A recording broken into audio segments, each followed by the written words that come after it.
सीधे चलते हैं हम सतीश पुनिया जी के पास। राजस्थान बीजेपी के अध्यक्ष हैं। सतीश जी, बहुत बहुत धन्यवाद। आज का दिन बहुत अहम है। आप लोग आज राज्यपाल से मिले। आज की मुलाकात का आप लोगों का एजेंडा क्या था? कोरोना था या फिर अशोक गहलोत का रवैया? देखिए, सारी बातें शामिल हैं। तीन बातें हमने महामहिम के सामने रखी। एक तो कल का दृश्य देखा होगा जिसमें राजस्थान के मुख्यमंत्री जो गृह मंत्री थे, वो जिस तरीके की भाषा का कल इस्तेमाल किया वो सामान्य तौर पर कोई जिम्मेवार व्यक्ति करता नहीं है। उन्होंने कहा कि 8 करोड़ लोग राजभवन घेर लेंगे और उसके बाद जो कुछ होगा उसकी जिम्मेवारी सरकार की नहीं होगी। राज्यपाल महोदय ने साफ पूछा कि फिर मेरी सुरक्षा की जिम्मेवारी किसकी?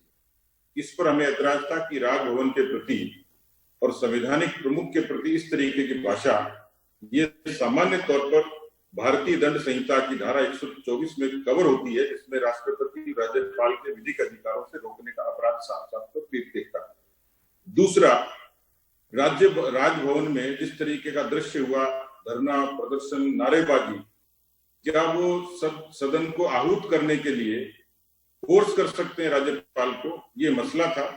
तीसरी बात कोरोना की थी, क्योंकि राजस्थान में धीरे धीरे कोरोना का संक्रमण बढ़ता जा रहा है। 35,000 से ज्यादा केसेज में 600 से ऊपर मौतें हो गई। जी आज जिस तरीके से मैंने यही सवाल आपसे इसलिए पूछा था क्योंकि जब प्रेस कॉन्फ्रेंस के बाहर आप तमाम नेता आए तो ज्यादातर अशोक गहलोत के रवैये और जो उनके बयान से चिंताएं थी वो आपने सामने रखी थी। बहरहाल मैं दूसरा सवाल आपसे जानना चाहती हूँ। आज अशोक गहलोत ने कहा कि अगर जरूरत पड़ी, उन्होंने तमाम आरोप बीजेपी पर लगाए, उन्होंने कहा कि वो राष्ट्रपति भवन तक जा सकते हैं, यहां तक कि प्रधानमंत्री के घर का घेराव वहां भी जा सकते हैं। क्या इससे बीजेपी पर, इस बयान से दबाव बना है? नहीं, बीजेपी इसमें कहीं पार्ट नहीं है। हम तो एक जिम्मेदार विपक्ष है, इसलिए हमारी चिंता थी कि कोई मुख्यमंत्री किस तरीके से कैसे बयान दे सकता है जो सीधे सीधे अपराध की श्रेणी में आता है। लोगों का व्यवस्था से भरोसा उठता है। बाकी वो राष्ट्रपति जी के जाएं, प्रधानमंत्री के जाएं, वो स्वतंत्र हैं। इस लोकतंत्र की खूबसूरती यही कि अपनी बात किसी भी फोरम पे कहें। लेकिन दिक्कत ये है कि इस बात की चर्चा कोई नहीं करता कि ये बात शुरुआत कहां से, घूम फिर के बीजेपी आ जाएगी, प्रधानमंत्री जी आ जाएंगे, संविधान आ जाएगा, लोकतंत्र आ जाएगा, राज्यपाल की भूमिका आ जाएगी। लेकिन प्रश्न यहां से हुआ था कि उनकी अपनी पार्टी में विग्रह था और उस विग्रह को उन्होंने कारण बीजेपी को बताया। तो मुझे लगता है कि जैसी कानूनी प्रक्रिया है, क्योंकि इनके अपने लोग अलग हुए, उसमें से स्पीकर ने नोटिस दिया। चर्चा इस बात की कि स्पीकर विधानसभा के भीतर उसके क्या अधिकार है, विधानसभा के बाहर क्या अधिकार है, इसकी चर्चा होनी है, बहस होनी है भी उच्चतम न्यायालय में। तो मुझे लगता है कि बहुत सारी चीजें न्यायपालिका और विधायिका के समक्ष उपस्थित है, उनका समाधान हो जाए तो निश्चित रूप से कोई ना कोई रास्ता निकलेगा। जी पुनिया जी, तो आप लोगों की रणनीति क्या है? जिस तरह से आप लोगों ने राज्यपाल की सुरक्षा पे सवाल उठाया, अराजकता के वातावरण की बात कही, तो उस लिहाज से क्या रणनीति आप लोगों की है?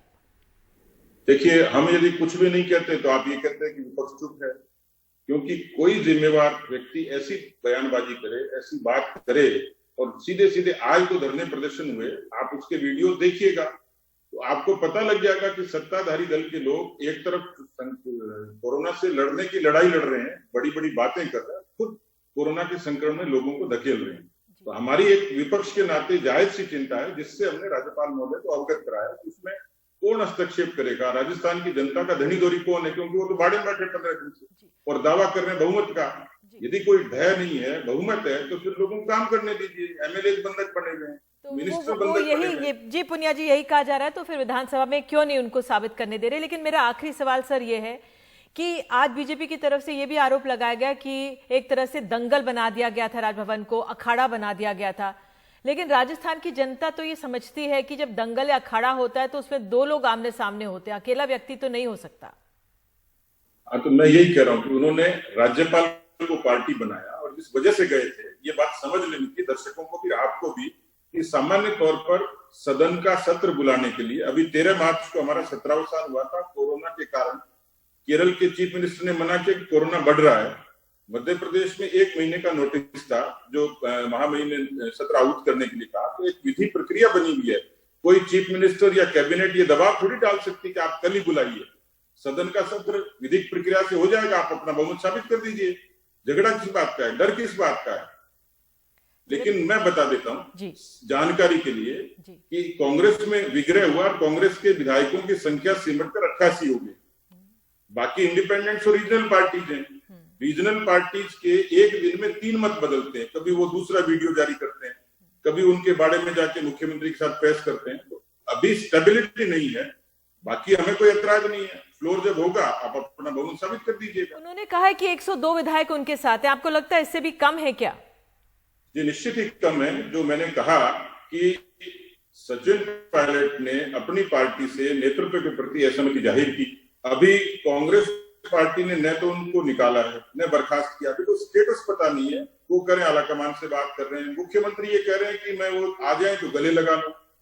तो आप सारे तरीके की बातें कर रहे हैं। हमें समझ में नहीं आ रहा कि कांग्रेस कौन सा खेल राजस्थान की जनता से खेल रही है। जो संख्या का आंकड़ा जो है फ्लोर पे कांग्रेस के पास खुद का आंकड़ा 88 का है। बिल्कुल। चलिए पुनिया जी, आपने समय निकाला बात करने के लिए, बहुत बहुत शुक्रिया आपका, बहुत बहुत धन्यवाद।